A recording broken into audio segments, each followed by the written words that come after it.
सत श्री अकाल। टीवी 84 देख रहे सारे दर्शकों का स्वागत है। मैं हरप्रीत कौर ते बुलेटिन की शुरुआत करते हैं हेडलाइंस से नाल। भारत ਨੂੰ ਹਿੰਦੂ ਰਾਸ਼ਟਰ ਕਹਿ ਕੇ ਮੋਹਨ ਭਾਗਵਤ ਨੇ ਪਖਾਈ ਸਿਆਸਤ। ਅਕਾਲੀ ਦਲ ਟਕਸਾਲੀ ਤੇ ਸ਼੍ਰੋਮਣੀ ਕਮੇਟੀ ਨੇ ਜਿਤਾਇਆ ਵਿਰੋਧ। ਕਮੇਟੀ ਪ੍ਰਧਾਨ ਨੇ ਕਿਹਾ ਭਾਰਤ ਬਹੁ ਕੌਮੀ ਤੇ ਬਹੁ ਭਾਸ਼ਾਈ ਦੇਸ਼, ਜਦਕਿ ਸੇਖਵਾਂ ਨੇ ਕਿਹਾ ਭਾਗਵਤ ਨੇ ਇਹ ਬਿਆਨ ਦੇ ਕੇ ਭਾਰਤੀ ਸੰਵਿਧਾਨ ਦਾ ਕੀਤਾ ਅਪਮਾਨ। ਸ਼੍ਰੀ ਗੁਰੂ ਨਾਨਕ ਦੇਵ ਜੀ ਦੇ 550ਵੇਂ ਪ੍ਰਕਾਸ਼ ਪੁਰਬ ਨੂੰ ਲੈ ਕੇ ਪੰਜਾਬ ਸਰਕਾਰ ਤੇ ਐਸਜੀਪੀਸੀ ਵਿਚਾਲੇ ਵਧਿਆ ਪਾੜ। ਸ਼੍ਰੋਮਣੀ ਕਮੇਟੀ ਵੱਲੋਂ ਵੱਖਰੀ ਸਟੇਜ ਦੀ ਤਿਆਰੀ। 10 ਕਰੋੜ ਦਾ ਦਿੱਲੀ ਦੀ ਕੰਪਨੀ ਨੂੰ ਦਿੱਤਾ ਠੇਕਾ, ਜਦਕਿ ਕੈਬਨਿਟ ਮੰਤਰੀ ਸੁਖਜਿੰਦਰ ਰੰਧਾਵਾ ਨੇ ਸ਼੍ਰੋਮਣੀ ਕਮੇਟੀ ਨੂੰ ਲਿਆ ਕਰੜੇ ਹੱਥੀ। ਕਿਹਾ ਬਾਦਲਾਂ ਨੂੰ ਖੁਸ਼ ਕਰਨ ਲਈ ਕਮੇਟੀ ਕਰ ਰਹੀ ਹੈ ਪੈਸੇ ਦਾ ਦੁਰਉਪਯੋਗ। ਬਲਵੰਤ ਸਿੰਘ ਰਾਜੋਆਣਾ ਦੀ ਫਾਂਸੀ ਦੀ ਸਜ਼ਾ ਉਮਰ ਕੈਦ ਵਿੱਚ ਤਬਦੀਲ ਕਰਨ ਦਾ ਮਨਿੰਦਰਜੀਤ ਸਿੰਘ ਬਿੱਟਾ ਨੇ ਕੀਤਾ ਵਿਰੋਧ। ਕਿਹਾ ਰਾਜੋਆਣਾ ਦੇ ਹੱਕ ਵਿੱਚ ਬਿਆਨ ਦੇਣ ਵਾਲੇ ਪੰਜਾਬ ਦਾ ਮਾਹੌਲ ਖਰਾਬ ਕਰਨਾ ਚਾਹੁੰਦੇ ਨੇ। ਰਣਬੈਕਸੀ ਦੇ ਸਾਬਕਾ ਪ੍ਰਮੋਟਰ ਸ਼ਿਵਿੰਦਰ ਸਿੰਘ ਨੂੰ ਦਿੱਲੀ ਪੁਲਿਸ ਨੇ ਲਿਆ ਹਿਰਾਸਤ ਵਿੱਚ। 740 ਕਰੋੜ ਰੁਪਏ ਦੇ ਫੰਡਾਂ ਦੇ ਘੁਟਾਲੇ ਦੀ ਸ਼ਿਕਾਇਤ ਦਾ ਕਰ ਰਹੇ ਸਨ ਸਾਹਮਣਾ। ਤੇ ਅਕਾਲੀ ਆਗੂ ਵਿਕਰਮ ਮਜੀਠੀਆ ਦੀ ਪਾਇਲਟ ਗੱਡੀ ਹਾਦਸੇ ਦਾ ਸ਼ਿਕਾਰ। ਦੁਰਘਟਨਾ ਵਿੱਚ ਇੱਕ ਸੁਰੱਖਿਆ ਮੁਲਾਜ਼ਮ ਦੀ ਹੋਈ ਮੌਤ, ਮਜੀਠੀਆ ਦੀ ਗੱਡੀ ਵਾਲ-ਵਾਲ ਬਚੀ। ਤੇ ਹੁਣੇ ਨਾ ਖਬਰਾਂ ਦਾ ਵਿਸਥਾਰ। ਆਰਐਸਐਸ ਦੇ ਮੁਖੀ ਮੋਹਨ ਭਾਗਵਤ ਵੱਲੋਂ ਨਾਗਪੁਰ ਵਿੱਚ ਦੁਸਹਿਰੇ ਮੌਕੇ ਭਾਰਤ ਨੂੰ ਹਿੰਦੂ ਰਾਸ਼ਟਰ ਤੇ ਇੱਥੇ ਵਸਦੇ ਸਾਰੇ ਲੋਕਾਂ ਨੂੰ ਹਿੰਦੂ ਕਹਿਣ ਤੇ ਸਿੱਖਾਂ ਵਿੱਚ ਭਾਰੀ ਰੋਸ ਪਾਇਆ ਜਾ ਰਿਹਾ ਹੈ। ਸਿੱਖਾਂ ਦੀ ਸਿਰਮੌਰ ਸੰਸਥਾ ਸ਼੍ਰੋਮਣੀ ਕਮੇਟੀ ਦੇ ਪ੍ਰਧਾਨ ਭਾਈ ਗੋਬਿੰਦ ਸਿੰਘ ਲੋਂਗੋਵਾਲ ਨੇ ਇਸ ਤੇ ਇਤਰਾਜ਼ ਪ੍ਰਗਟ ਕੀਤਾ ਹੈ। ਉਹਨਾਂ ਕਿਹਾ ਕਿ ਭਾਰਤ ਬਹੁ ਕੌਮੀ ਤੇ ਬਹੁ ਭਾਸ਼ਾਈ ਦੇਸ਼ ਹੈ। ਇੱਥੇ ਵਸਣ ਵਾਲੇ ਵੱਖ-ਵੱਖ ਧਰਮਾਂ ਦਾ ਇਤਿਹਾਸ, ਸਿਧਾਂਤ ਤੇ ਰਹਿਣੀ ਸਹਿਣੀ ਆਪੋ ਆਪਣੇ ਵਿਧਾਨ ਅਨੁਸਾਰ ਹੈ। ਲੋਂਗੋਵਾਲ ਨੇ ਕਿਹਾ ਕਿ ਭਾਰਤੀ ਸੰਵਿਧਾਨ ਭਾਰਤ ਅੰਦਰ ਵਸਣ ਵਾਲੇ ਹਰ ਧਰਮ ਦੇ ਲੋਕਾਂ ਨੂੰ ਮੁਕੰਮਲ ਆਜ਼ਾਦੀ ਦਿੰਦਾ ਹੈ, ਪਰ ਹੈਰਾਨੀ ਦੀ ਗੱਲ ਹੈ ਕਿ ਆਰਐਸਐਸ ਮੁਖੀ ਜਾਣ-ਬੁੱਝ ਕੇ ਦੇਸ਼ ਦੇ ਸੰਵਿਧਾਨ ਨੂੰ ਅੱਖੋਂ ਓਲੇ ਕਰਕੇ ਹਿੰਦੂ ਰਾਸ਼ਟਰ ਦਾ ਏਜੰਡਾ ਦੇਸ਼ ਤੇ ਠੋਸ ਰਿਹਾ ਹੈ। ਉਹਨਾਂ ਕਿਹਾ ਕਿ ਭਾਰਤ ਅੰਦਰ ਵੱਖ-ਵੱਖ ਧਰਮਾਂ ਦੀ ਵੰਨ-ਸੁਵੰਨਤਾ ਹੀ ਇਸ ਦੀ ਪਛਾਣ ਹੈ। ਇਹ ਵੀ ਸੱਚ ਹੈ ਕਿ ਦੇਸ਼ ਦੇ ਸੱਭਿਆਚਾਰ ਨੂੰ ਬਚਾਉਣ ਲਈ ਹਰ ਧਰਮ ਦੇ ਲੋਕਾਂ ਦਾ ਯੋਗਦਾਨ ਰਿਹਾ ਹੈ। ਉਹਨਾਂ ਕਿਹਾ ਕਿ ਜੇਕਰ ਇਕੱਲੇ ਸਿੱਖ ਧਰਮ ਦੀ ਹੀ ਗੱਲ ਕਰੀਏ ਤਾਂ ਦੇਸ਼ ਦੀ ਆਜ਼ਾਦੀ ਲਈ ਸਭ ਤੋਂ ਵੱਧ ਕੁਰਬਾਨੀਆਂ ਸਿੱਖਾਂ ਨੇ ਦਿੱਤੀਆਂ। ਇਹ ਹਿੱਸਾ 80% ਤੋਂ ਵੱਧ ਹੈ। ਉਹਨਾਂ ਕਿਹਾ ਕਿ ਸਿੱਖ ਕੌਮ ਦੀ ਆਪਣੀ ਵਿਲੱਖਣਤਾ ਹੈ, ਇਸ ਦੇ ਸਿਧਾਂਤ ਤੇ ਮਰਿਆਦਾ ਨਿਰਾਲੀ ਹੈ। ਇਹ ਕਿਸੇ ਤਰ੍ਹਾਂ ਵੀ ਬਰਦਾਸ਼ਤ ਨਹੀਂ ਕੀਤਾ ਜਾ ਸਕਦਾ ਕਿ ਦੇਸ਼ ਵਿੱਚ ਵਸਣ ਵਾਲੇ ਸਿੱਖਾਂ ਸਣੇ ਹੋਰ ਵੱਖ-ਵੱਖ ਕੌਮਾਂ ਤੇ ਹਿੰਦੂ ਰਾਸ਼ਟਰ ਦਾ ਪ੍ਰਭਾਵ ਪਾਇਆ ਜਾਵੇ। ਸ਼੍ਰੀ ਗੁਰੂ ਨਾਨਕ ਦੇਵ ਜੀ ਦੇ 550ਵੇਂ ਪ੍ਰਕਾਸ਼ ਪੁਰਬ ਨੂੰ ਲੈ ਕੇ ਪੰਜਾਬ ਸਰਕਾਰ ਤੇ ਐਸਜੀਪੀਸੀ ਵਿਚਾਲੇ ਸਾਂਝੇ ਮੰਚ ਦੀਆਂ ਕੋਸ਼ਿਸ਼ਾਂ ਬੇਨਤੀਜਾ ਰਹੀਆਂ ਨੇ। ਇਸ ਦਾ ਖੁਲਾਸਾ ਅਕਾਲੀ ਦਲ ਦੀ ਸੀਨੀਅਰ ਆਗੂ ਤੇ ਐਸਜੀਪੀਸੀ ਦੀ ਸਾਬਕਾ ਪ੍ਰਧਾਨ ਬੀਬੀ ਜਾਗੀਰ ਕੌਰ ਨੇ ਕੀਤਾ। ਬੀਬੀ ਜਾਗੀਰ ਕੌਰ ਨੇ ਕਿਹਾ ਕਿ ਸ਼ਤਾਬਦੀ ਸਮਾਰੋਹ ਨੂੰ ਲੈ ਕੇ ਸਾਂਝੀ ਸਟੇਜ ਲਈ ਸਰਕਾਰੀ ਪੱਖ ਵੱਲੋਂ ਹਾਂ ਪੱਖੀ ਹੁੰਗਾਰਾ ਨਾ ਮਿਲਣ ਤੋਂ ਬਾਅਦ ਐਸਜੀਪੀਸੀ ਨੇ ਸੁਲਤਾਨਪੁਰ ਲੋਧੀ ਵਿੱਚ ਵੱਖ ਤੋਂ ਸਟੇਜ ਬਣਾਉਣ ਦਾ ਫੈਸਲਾ ਕੀਤਾ ਹੈ। ਇਸ ਦੇ ਲਈ ਇੱਕ ਪ੍ਰਾਈਵੇਟ ਕੰਪਨੀ ਨੂੰ 10 ਕਰੋੜ ਦਾ ਟੈਂਡਰ ਦੇਣ ਦਾ ਫੈਸਲਾ ਕੀਤਾ ਗਿਆ ਹੈ। ਉਹਨਾਂ ਕਿਹਾ ਕਿ ਸ਼੍ਰੀ ਗੁਰੂ ਨਾਨਕ ਦੇਵ ਜੀ ਦੇ 550ਵੇਂ ਪ੍ਰਕਾਸ਼ ਪੁਰਬ ਤੇ 12 ਨਵੰਬਰ ਨੂੰ ਹੋਣ ਵਾਲੇ ਸਮਾਗਮ ਲਈ ਐਸਜੀਪੀਸੀ ਵੱਲੋਂ ਦਿੱਲੀ ਦੀ ਇੱਕ ਨਿੱਜੀ ਕੰਪਨੀ ਨੂੰ ਟੈਂਡਰ ਦਿੱਤਾ ਗਿਆ ਹੈ। ਸੋ ਸੁਲਤਾਨਪੁਰ ਲੋਧੀ ਦੀ ਧਰਤੀ ਦੇ ਉੱਤੇ ਵੱਡਾ ਸਮਾਗਮ ਕੀਤਾ ਜਾ ਰਿਹਾ, ਜਿਹੜਾ ਕੌਮ ਦੇ ਵਾਸਤੇ ਇੱਕ ਸਟੇਜ ਸ਼੍ਰੋਮਣੀ ਕਮੇਟੀ ਵੱਲੋਂ ਲਾਈ ਜਾਣੀ ਹੈ। ਔਰ ਉਸ ਸਟੇਜ ਦੇ ਉੱਤੇ ਗੁਰੂ ਨਾਨਕ ਸਾਹਿਬ ਦਾ ਫਲਸਫਾ, ਗੁਰੂ ਸਾਹਿਬ ਦੀ ਵਿਚਾਰਧਾਰਾ, ਗੁਰੂ ਨਾਨਕ ਸਾਹਿਬ ਜੀ ਦਾ ਦਿੱਤਾ ਸਿਧਾਂਤ, ਕਿਰਤ ਕਰੋ, ਨਾਮ ਜਪੋ, ਵੰਡ ਕੇ ਛਕੋ, ਇਹ ਜਿਹੜਾ ਸੁਨੇਹਾ ਇਸ ਸਟੇਜ ਤੋਂ ਦਿੱਤਾ ਜਾਣਾ। ਤੇ ਅਸੀਂ ਸਾਰੀ ਸੰਗਤ ਨੂੰ ਜਿੱਦਾਂ ਪਹਿਲਾਂ ਬੇਨਤੀ ਕਰਦੇ ਆਏ ਹਾਂ, ਉਹ ਸਾਰਿਆਂ ਨੂੰ ਬੇਨਤੀ ਹੈ ਕਿ ਆਓ ਸ਼੍ਰੀ ਗੁਰੂ ਨਾਨਕ ਸਾਹਿਬ ਦਾ ਸੁਨੇਹਾ ਲੈਣ ਵਾਸਤੇ ਉਸ ਸਟੇਜ ਤੇ ਪਹੁੰਚੋ ਔਰ ਆ ਕੇ ਗੁਰੂ ਸਾਹਿਬ ਨੂੰ ਨਤਮਸਤਕ ਹੋ। ਇਹ ਸਟੇਜ ਦਾ ਠੇਕਾ ਕਿਸ ਨੂੰ ਦਿੱਤਾ ਗਿਆ ਜੀ? ਦੇਖੋ, ਕੋਈ ਵੀ ਕਾਰਜ ਸ਼੍ਰੋਮਣੀ ਗੁਰਦੁਆਰਾ ਪ੍ਰਬੰਧਕ ਕਮੇਟੀ ਕਰਦੀ ਹੈ, ਜਿੱਦਾਂ ਸਰਕਾਰ ਕਰਦੀ ਹੈ, ਟੈਂਡਰ ਕਾਲ ਕੀਤੇ ਜਾਂਦੇ ਔਰ ਟੈਂਡਰ ਕਾਲ ਕਰਕੇ ਜਿਹੜਾ ਸੋਹਣੀ ਪਰਫਾਰਮੈਂਸ ਦੇਵੇ, ਸੋਹਣਾ ਸਟੇਜ ਦੀ ਆਪਣੀ ਨਿਭਾ ਸਕੇ, ਚੰਗਾ ਪੰਡਾਲ ਲਾ ਸਕੇ, ਚੰਗੀ ਉਹ ਦਿੱਖ ਬਣਾ ਸਕੇ ਜਾਂ ਵਧੀਆ ਤੋਂ ਵਧੀਆ ਉੱਥੇ ਆਪਣੀ ਸੇਵਾ ਦੇ ਸਕੇ, ਉਹ ਟੈਂਡਰ ਖੋਲ੍ਹਿਆ ਜਾਂਦਾ ਔਰ ਟੈਂਡਰ ਦਿੱਤਾ ਜਾਂਦਾ। ਉਧਰ ਸ਼੍ਰੋਮਣੀ ਕਮੇਟੀ ਵੱਲੋਂ ਸ਼੍ਰੀ ਗੁਰੂ ਨਾਨਕ ਦੇਵ ਜੀ ਦੇ 550ਵੇਂ ਪ੍ਰਕਾਸ਼ ਪੁਰਬ ਦੇ ਪ੍ਰਬੰਧਾਂ ਦਾ ਠੇਕਾ ਦਿੱਲੀ ਦੀ ਪ੍ਰਾਈਵੇਟ ਕੰਪਨੀ ਨੂੰ ਦੇਣ ਦਾ ਵਿਰੋਧ ਕਰਦਿਆਂ ਪੰਜਾਬ ਦੇ ਕੈਬਨਿਟ ਮੰਤਰੀ ਸੁਖਜਿੰਦਰ ਸਿੰਘ ਰੰਧਾਵਾ ਨੇ ਕਿਹਾ ਕਿ ਐਸਜੀਪੀਸੀ ਬਾਦਲ ਪਰਿਵਾਰ ਨੂੰ ਪ੍ਰਮੋਟ ਕਰਨ ਲਈ ਆਪਣੀ ਸਟੇਜ ਵੱਖਰੀ ਲਗਾ ਰਹੀ ਹੈ। ਉਹਨਾਂ ਇਲਜ਼ਾਮ ਲਗਾਇਆ ਕਿ ਜਿਹੜੀ ਦਿੱਲੀ ਦੀ ਕੰਪਨੀ ਨੂੰ ਠੇਕਾ ਦਿੱਤਾ ਗਿਆ ਹੈ ਉਹ ਵੀ ਕਿਸੇ ਅਕਾਲੀ ਲੀਡਰ ਦੀ ਹੋ ਸਕਦੀ ਹੈ, ਇਸ ਦੀ ਵੀ ਜਾਂਚ ਹੋਣੀ ਚਾਹੀਦੀ ਹੈ। ਰੰਧਾਵਾ ਨੇ ਕਿਹਾ ਕਿ ਐਸਜੀਪੀਸੀ ਆਪਣਾ ਪੰਡਾਲ ਲਗਾ ਰਹੀ ਹੈ ਜੋ ਕਿ ਠੀਕ ਨਹੀਂ ਹੈ। ਉਹਨਾਂ ਕਿਹਾ ਕਿ ਸਰਕਾਰ ਸਭ ਦੀ ਹੁੰਦੀ ਹੈ, ਸਰਕਾਰ ਲੋਕਾਂ ਦੀ ਹੈ, ਨਾ ਕਿ ਸਿਰਫ ਕਾਂਗਰਸ ਪਾਰਟੀ ਦੀ ਹੈ। ਉਹਨਾਂ ਕਿਹਾ ਕਿ ਅਸਲ ਵਿੱਚ ਸ਼੍ਰੋਮਣੀ ਕਮੇਟੀ ਬਾਦਲਾਂ ਦੇ ਕਹਿਣ ਤੇ ਹੀ ਅਜਿਹਾ ਕਰ ਰਹੀ ਹੈ। ਉਹਨਾਂ ਕਿਹਾ ਕਿ ਸਰਕਾਰ ਨੇ ਸਾਂਝਾ ਪ੍ਰੋਗਰਾਮ ਕਰਾਉਣ ਦੀ ਪੂਰੀ ਕੋਸ਼ਿਸ਼ ਕੀਤੀ, ਪਰ ਸ਼੍ਰੋਮਣੀ ਕਮੇਟੀ ਅਕਾਲੀ ਦਲ ਦੇ ਕਹਿਣ ਮੁਤਾਬਕ ਹੀ ਚੱਲ ਰਹੀ ਹੈ। ਸਰਕਾਰਾਂ ਹੁੰਦੀਆਂ ਕਿਸੇ ਪਾਰਟੀ ਦੀਆਂ ਨਹੀਂ ਹੁੰਦੀਆਂ, ਸਰਕਾਰ ਲੋਕਾਂ ਦੀ ਹੁੰਦੀ ਆ। ਉਹ ਹਰ ਜੇ ਪਹਿਲਾਂ ਅਕਾਲੀ ਦਲ ਸੀ, ਉਹਨੂੰ ਇਹ ਨਹੀਂ ਕਹਿ ਸਕਦੇ ਕਿ ਇਹ ਅਕਾਲੀ ਦਲ ਆ। ਉਹ ਕਿਸੇ ਪੰਜਾਬ ਦੇ ਨਾਲ ਕੋਈ ਕਮਿਟਮੈਂਟ ਹੁੰਦੀ ਹੈ, ਸਟੇਟਾਂ ਦੇ ਨਾਲ ਕਮਿਟਮੈਂਟ ਹੁੰਦੀ ਹੈ, ਇਹਦੇ 'ਚੋਂ ਸਿਰਫ ਤੇ ਸਿਰਫ ਸ਼੍ਰੋਮਣੀ ਗੁਰਦੁਆਰਾ ਪ੍ਰਬੰਧਕ ਕਮੇਟੀ ਨੇ ਬਾਦਲ ਪਰਿਵਾਰ ਨੂੰ ਪ੍ਰਮੋਟ ਕਰਨ ਲਈ ਇਹ ਲੋਕਾਂ ਦਾ ਜਿਹੜਾ ਗੁਰੂ ਦੀ ਗੋਲਕ ਦੀ ਜਿਹੜੀ ਚੋਰੀ ਕਰਕੇ ਤੇ ਗੁਰੂ ਦੇ ਕੰਮ ਕਰਨ ਵਾਲੇ ਜਿਹੜੇ ਸੀ ਉਹਨਾਂ ਨੂੰ ਨਾ ਕਰਕੇ ਸਿਰਫ ਬਾਦਲ ਪਰਿਵਾਰ ਨੂੰ ਪ੍ਰਮੋਟ ਕਰਨ ਲਈ ਆਪਣੀ ਸਟੇਜ ਵੱਖਰੀ ਲਾ ਰਹੇ। ਸਰ ਦਿੱਲੀ ਦੇ ਵਿੱਚ ਕੰਟਰੈਕਟ ਦਿੱਤਾ ਗਿਆ ਆ ਪੂਰਾ, ਕੀ ਕਰ ਇਹ ਤਾਂ ਹੁਣ ਕੰਟਰੈਕਟ ਤੇ ਮੈਂ ਤਾਂ ਇਹੀ ਕਹਤਾ ਕਿ ਜਿਹੜਾ ਕੰਟਰੈਕਟ ਦੇ ਕੇ ਬਣਨਾ ਕਿਹੜਾ ਕੀ ਪਤਾ, ਇਹਦੀ ਵੀ ਇਨਕੁਆਇਰੀ ਕਰਕੇ ਕਿਸੇ ਅਕਾਲੀ ਲੀਡਰ ਨੂੰ ਦਿੱਤਾ ਹੋਏ, ਇਹਦੇ ਬਾਰੇ ਬਾਅਦ 'ਚ ਪਤਾ ਲੱਗੂਗਾ ਕਿ ਕਿਹਦੇ ਕੋਲ ਕੰਟਰੈਕਟ। ਪੰਜਾਬ ਪ੍ਰਦੇਸ਼ ਕਾਂਗਰਸ ਦੇ ਪ੍ਰਧਾਨ ਸੁਨੀਲ ਜਾਖੜ ਨੇ ਅੱਜ ਵਿਧਾਨ ਸਭਾ ਹਲਕਾ ਦਾਖਾ ਤੋਂ ਕਾਂਗਰਸ ਪਾਰਟੀ ਦੇ ਉਮੀਦਵਾਰ ਕੈਪਟਨ ਸੰਦੀਪ ਸੰਧੂ ਲਈ ਚੋਣ ਪ੍ਰਚਾਰ ਕੀਤਾ। ਸੁਨੀਲ ਜਾਖੜ ਨੇ ਕਿਹਾ, ਚਿੱਟੇ ਤੇ ਝੂਠੇ ਪਰਚਿਆਂ ਨਾਲ ਜਵਾਨੀਆਂ ਦਾ ਘਾਣ ਕਰਨ ਵਾਲਿਆਂ ਨੂੰ ਸਬਕ ਸਿਖਾਉਣ ਦਾ ਵੇਲਾ ਆ ਗਿਆ ਹੈ। ਉਹਨਾਂ ਅਕਾਲੀ ਭਾਜਪਾ ਸਰਕਾਰ ਨੂੰ ਸਿਆਸੀ ਰਗੜੇ ਲਗਾਉਂਦਿਆਂ ਕਿਹਾ ਕਿ ਪਿਛਲੀ ਅਕਾਲੀ ਸਰਕਾਰ ਸਮੇਂ ਮੋਗਾ ਜ਼ਿਮਨੀ ਚੋਣ ਪ੍ਰਚਾਰ ਦੌਰਾਨ ਪ੍ਰਕਾਸ਼ ਸਿੰਘ ਬਾਦਲ ਕਹਿੰਦੇ ਸਨ ਕਿ ਮੋਗਾ ਸੀਟ ਹਾਰਨ ਨਾਲ ਉਹਨਾਂ ਦੀ ਸਰਕਾਰ ਤਾਂ ਨਹੀਂ ਡਿੱਗਣੀ, ਪਰ ਜੇ ਉਹ ਹਾਰ ਗਏ ਤਾਂ ਮੋਗੇ ਵਿੱਚ ਇੱਕ ਇੱਟ ਵੀ ਨਹੀਂ ਲੱਗਣ ਦੇਣੀ। ਜਾਖੜ ਨੇ ਕਿਹਾ ਕਿ ਅੱਜ ਬਾਦਲ ਕਿਸ ਮੂੰਹ ਨਾਲ ਵੋਟਾਂ ਮੰਗ ਰਹੇ ਨੇ। ਉਹਨਾਂ ਕਿਹਾ ਕਿ ਹੁਣ ਸਮਾਂ ਆ ਗਿਆ ਹੈ ਕਿ ਇਹਨਾਂ ਹੰਕਾਰੀਆਂ ਦਾ ਪੂਰਨ ਤੌਰ ਤੇ ਸਿਆਸੀ ਅੰਤ ਕੀਤਾ ਜਾਵੇ। ਹੋਰ ਕੀ ਕੁਝ ਕਿਹਾ ਸੁਨੀਲ ਜਾਖੜ ਨੇ, ਆਓ ਸੁਣਦੇ ਹਾਂ। ਵੀਰ ਜੀ नहीं कह रहे, सुखबीर जी कह रहे हैं जलालाबाद की रजिस्ट्री भी मेरे नाम है, गिरदावरी भी मेरे नाम है, तो मैं ठेके ते दे के चलिया 2.5 साल वास्ते। कोई SGPC की प्रधानगी नहीं सुखबीर जी जी थोड़ी जेब चो निकल आऊगी। लोगों ने अपना नुमाइंदा चुनना है, लोग फैसला करनगे। दूजी गल जी अकाली दल के प्रधान साहब कह रहे हैं भी बाहरी कैंडिडेट है, देखो अपना रंग नहीं देखती मझ ते काले रंग तो चमकती है। मेरा एको सवाल है सुखबीर जी नूं, सुखबीर जी थोड़ी रिहाइश कित्थे है? गुरुवर साहिब नेड़े है कि बादल पिंड नेड़े है जलालाबाद के? लोगों के सामने दोगली नीति अपनाने वाली जिहड़ी इन्हां दी चाल है वो लोग नहीं पसंद करते। इस इलाका जिहड़ा डिवेलपमेंट वास्ते लोगों ने वोटां पाईयां सी, सुखबीर बादल नूं वोटां नहीं, उन्होंने उस समय के डिप्टी चीफ मिनिस्टर समझ के वोटां पाईयां सी कि कम होणगे, पर जिहड़ा झूठे लारियां दा समा सी वो खत्म हो गया। ये लोग हुण कांग्रेस दे ਸ਼੍ਰੋਮਣੀ ਅਕਾਲੀ ਦਲ ਟਕਸਾਲੀ ਦੇ ਸਕੱਤਰ ਜਨਰਲ ਤੇ ਮੁੱਖ ਬੁਲਾਰੇ ਜਥੇਦਾਰ ਸੇਵਾ ਸਿੰਘ ਸੇਖਵਾ ਨੇ ਇੱਕ ਪ੍ਰੈਸ ਬਿਆਨ ਜਾਰੀ ਕਰ ਦੁਸਹਿਰੇ ਮੌਕੇ ਨਾਗਪੁਰ ਵਿਖੇ ਸੰਘ ਮੁਖੀ ਮੋਹਨ ਭਾਗਵਤ ਦੇ ਭਾਰਤ ਇੱਕ ਹਿੰਦੂ ਰਾਸ਼ਟਰ ਦੇ ਬਿਆਨ ਨੂੰ ਭਾਰਤੀ ਸੰਵਿਧਾਨ ਦਾ ਅਪਮਾਨ ਕਰਾਰ ਦਿੱਤਾ ਹੈ। ਸੇਖਵਾ ਨੇ ਕਿਹਾ ਕਿ ਭਾਰਤ ਇੱਕ ਹਿੰਦੂ ਰਾਸ਼ਟਰ ਕਹਿ ਕੇ ਮੋਹਨ ਭਾਗਵਤ ਨੇ ਭਾਰਤੀ ਸੰਵਿਧਾਨ ਦਾ ਅਪਮਾਨ ਕੀਤਾ ਹੈ। ਉਹਨਾਂ ਕਿਹਾ ਕਿ ਇਸ ਤਰ੍ਹਾਂ ਦੇ ਬਿਆਨਾਂ ਨਾਲ ਬਾਕੀ ਧਰਮਾਂ ਤੇ ਸੱਭਿਆਚਾਰਾਂ ਵਾਲੇ ਭਾਰਤੀਆਂ ਵਿੱਚ ਬੇਗਾਨਗੀ ਦੀ ਭਾਵਨਾ ਪੈਦਾ ਹੋਵੇਗੀ। ਸੇਖਵਾ ਨੇ ਕਿਹਾ ਕਿ ਦੇਸ਼ ਵਿੱਚ ਇਸ ਸਮੇਂ ਭਾਜਪਾ ਦਾ ਰਾਜ ਹੈ ਜੋ ਕਿ ਸੰਘ ਦੀ ਛਤਰ ਛਾਇਆ ਹੇਠ ਕੰਮ ਕਰਦੀ ਹੈ। ਇੰਨੀ ਵੱਡੀ ਜਥੇਬੰਦੀ ਦੇ ਪ੍ਰਧਾਨ ਦੁਆਰਾ ਇਹੋ ਜਿਹੇ ਬਿਆਨ ਉਹਨਾਂ ਦੀ ਮੰਦਭਾਗੀ ਸੋਚ ਦਾ ਪ੍ਰਗਟਾਵਾ ਨੇ। ਐਂਟੀ ਟੈਰਰਿਸਟ ਫਰੰਟ ਦੇ ਚੇਅਰਮੈਨ ਮਨਿੰਦਰਜੀਤ ਸਿੰਘ ਬਿੱਟਾ ਨੇ ਇੱਕ ਵੱਡਾ ਬਿਆਨ ਦਿੰਦਿਆਂ ਰਾਜੋਆਣਾ ਦੀ ਫਾਂਸੀ ਦੀ ਸਜ਼ਾ ਉਮਰ ਕੈਦ ਵਿੱਚ ਤਬਦੀਲ ਕਰਨ ਦਾ ਵਿਰੋਧ ਕੀਤਾ ਹੈ। ਬਿੱਟਾ ਨੇ ਕਿਹਾ ਕਿ ਪੰਜਾਬ ਅਮਨ ਸ਼ਾਂਤੀ ਚਾਹੁੰਦਾ ਹੈ। ਮਨਿੰਦਰਜੀਤ ਸਿੰਘ ਬਿੱਟਾ ਖਾਲਿਸਤਾਨੀ ਸਮਰਥਕਾਂ ਤੇ ਭੜਕਦੇ ਹੋਏ ਦਿਖਾਈ ਦਿੱਤੇ ਤੇ ਉਹਨਾਂ ਕਿਹਾ ਕਿ ਕੁਝ ਲੋਕ ਮਿਲ ਕੇ ਪੰਜਾਬ ਦੀ ਸ਼ਾਂਤੀ ਭੰਗ ਨਹੀਂ ਕਰ ਸਕਦੇ। ਇਸ ਦੌਰਾਨ ਮਨਿੰਦਰਜੀਤ ਸਿੰਘ ਬਿੱਟਾ ਪੱਤਰਕਾਰਾਂ ਦੇ ਸਵਾਲਾਂ ਤੇ ਵੀ ਗੁੱਸੇ ਵਿੱਚ ਆ ਗਏ। ਉਹਨਾਂ ਕਿਹਾ ਕਿ ਰਾਜੋਆਣਾ ਦੇ ਮਾਮਲੇ ਵਿੱਚ ਜਿਸ ਦੇ ਮਨ ਵਿੱਚ ਵੀ ਵਿਰੋਧ ਹੈ ਉਸ ਨੂੰ ਅਦਾਲਤ ਵਿੱਚ ਜਾਣਾ ਚਾਹੀਦਾ ਹੈ। ਆਪਣੀ ਬਾਇਓਪਿਕ ਬਾਰੇ ਪੱਤਰਕਾਰਾਂ ਨਾਲ ਗੱਲਬਾਤ ਕਰਦਿਆਂ ਉਹਨਾਂ ਕਿਹਾ ਕਿ ਇਹ ਅਗਲੇ ਸਾਲ ਤੱਕ ਰਿਲੀਜ਼ ਹੋ ਜਾਏਗੀ। ਲੱਗਦਾ ਖਾਲਿਸਤਾਨੀ ਸਮਰਥਕ ਮੁੜ ਤੋਂ ਐਕਟਿਵ ਹੋ ਰਹੇ, ਜਿਵੇਂ ਹਥਿਆਰ ਮਿਲੇ ਤਰਨ ਤੋਂ ਵੱਡੇ ਉਹਨਾਂ ਦਾ ਕੋਈ ਟਾਰਗੇਟ ਸੀਗਾ ਲੱਗਦਾ ਜੀ। ਐਸੀ ਦੀ ਤੈਸੀ ਅੱਗੇ ਖਾਲਿਸਤਾਨ ਦਾ ਕਰਨ ਦਿੱਤਾ, ਰੋਜ਼ 4 ਬੰਦੇ ਨਾਰੇ ਮਾਰ ਦੇਣਗੇ ਖਾਲਿਸਤਾਨ ਤੇ ਖਾਲਿਸਤਾਨ ਬਣ ਜਾਏਗਾ। ਨਾ ਬਣਿਆ ਸੀ, ਨਾ ਬਣੇਗਾ, ਨਾ ਬਣ ਦਿਆਂਗੇ, ਨਾ ਬਣੂ। ਇਹ ਪੱਕੀ ਗੱਲ ਅੱਜ ਤੱਕ ਬਣਿਆ ਤਾਂ ਸਾਡੀ ਗੰਦੀ ਹਨੇਰੀ ਦੀ ਤਰ੍ਹਾਂ ਸਾਡੀਆਂ ਲਾਸ਼ਾਂ ਤੋਂ ਨਿਕਲ ਕੇ ਚਲੇ ਜਾਏਗਾ। ਜਿਹੜੀ ਚੀਜ਼ ਹੋਣੀ ਨਹੀਂ, 4 ਹੁਣ ਬੰਦੇ ISI ਦੇ ਇਸ਼ਾਰਿਆਂ ਤੇ ਨਾਰੇ ਦੇਣ ਲਾਲਣ ਤੇ ਉਹਨੂੰ ਖਾਲਿਸਤਾਨ ਕਹਿ ਦਿਆਂਗੇ। ਇੰਨੇ ਸਾਲਾਂ ਦਾ ਖਾਲਿਸਤਾਨ ਬਣ ਗਿਆ ਤੇ ਵਿਦੇਸ਼ਾਂ ਦੇ ਵਿੱਚ ਬੈਠੇ ਕੋ ਸਾਰੇ ਲੋਕ ਖਾਲਿਸਤਾਨੀ ਨੇ, ਸਾਡੇ ਤੋਂ ਜ਼ਿਆਦਾ ਧਾਰਮਿਕ ਨੇ। ਅਸੀਂ ਤਾਂ ਕੁਝ ਵੀ ਨਹੀਂ ਉਹਨਾਂ ਦੇ ਸਾਹਮਣੇ, ਸਾਡੇ ਤੋਂ ਜ਼ਿਆਦਾ ਪੜ੍ਹੇ ਲਿਖੇ ਨੇ, ਆਪਣੇ ਵਪਾਰ ਕਰਦੇ ਨੇ, ਇੱਜ਼ਤ ਬਣਾਉਂਦੇ ਨੇ, ਸਿੱਖ ਕੌਮ ਦੀ ਇੱਜ਼ਤ ਬਣਾਉਂਦੇ ਨੇ, ਭਾਰਤ ਦੀ ਇੱਜ਼ਤ ਬਣਾਉਂਦੇ ਨੇ, ਪੰਜਾਬ ਦੀ ਇੱਜ਼ਤ ਬਣਾਉਂਦੇ ਨੇ। ਪੰਨੂ ਵਰਗੇ ਚੰਦ ਬੰਦੇ ਪਾਕਿਸਤਾਨ ਦੇ ਇਸ਼ਾਰਿਆਂ ਤੇ ਚੱਲਣ ਵਾਲੇ ਪੂਰੀ ਸਾਰੀ ਕੌਮ ਨੂੰ ਬਦਨਾਮ ਕਰਨ ਦੀ ਕੋਸ਼ਿਸ਼ ਕਰਦੇ ਨੇ। ਸਾਰੇ ਸਿੱਖ ਕੌਮ ਨੂੰ ਆਪਾਂ ਖਾਲਿਸਤਾਨ ਦੀ ਗੱਲ ਨਾ ਕਰੀਏ। ਸਾਡੀ ਸਿੱਖ ਕੌਮ ਬੜੀ ਮਾਰਸ਼ਲ ਕੌਮ ਹੈ ਪੂਰੀ।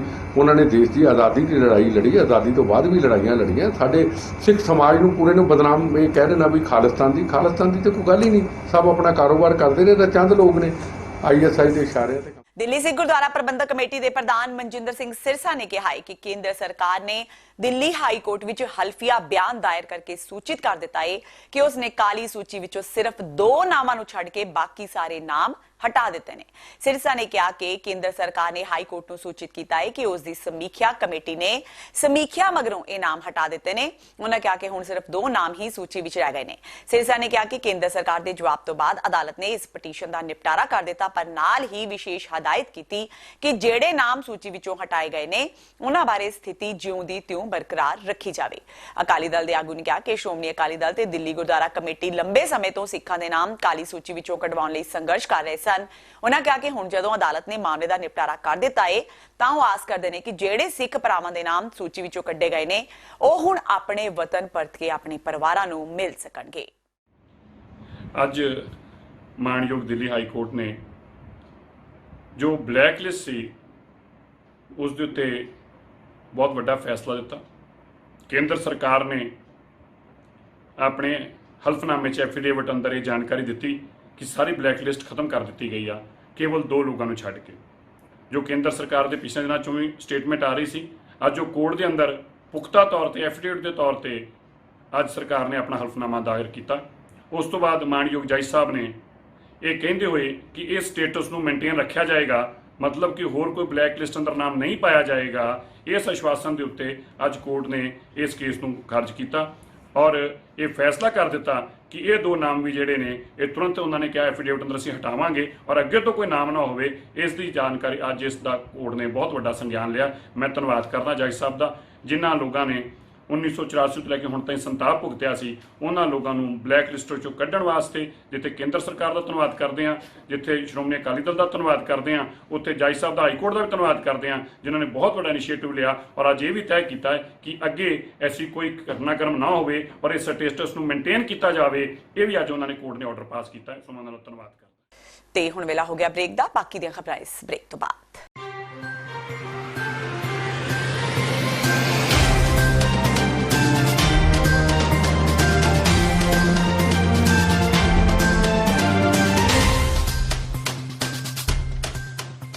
ਕੀ ਤੁਹਾਨੂੰ 30, 40 ਜਾਂ 50 ਦਿਨ ਵੇਟ ਕਰਨੀ ਪੈ ਰਹੀ ਹੈ ਤੁਹਾਡੇ ਚੈੱਕ ਲਈ?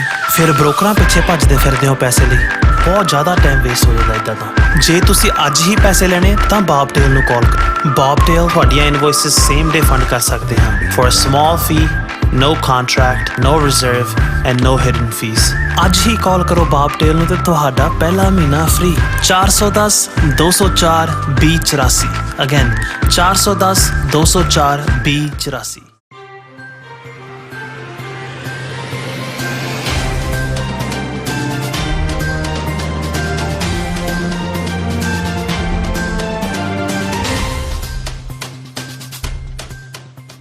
ਬ੍ਰੇਕ ਤੋਂ ਬਾਅਦ ਟੀਵੀ 84 ਦੇ ਖਬਰਾਂ ਦੇ ਬੁਲੇਟਿਨ ਵਿੱਚ ਸਵਾਗਤ ਹੈ। ਵਧਦੇ ਹਾਂ ਅਗਲੀ ਖਬਰ ਵੱਲ। ਰਣਬੈਕਸੀ ਦੇ ਸਾਬਕਾ ਪ੍ਰਮੋਟਰ ਸ਼ਵਿੰਦਰ ਸਿੰਘ ਨੂੰ ਦਿੱਲੀ ਪੁਲਿਸ ਦੀ ਆਰਥਿਕ ਅਪਰਾਧ ਸ਼ਾਖਾ ਨੇ ਵੀਰਵਾਰ ਨੂੰ ਹਿਰਾਸਤ ਵਿੱਚ ਲੈ ਲਿਆ।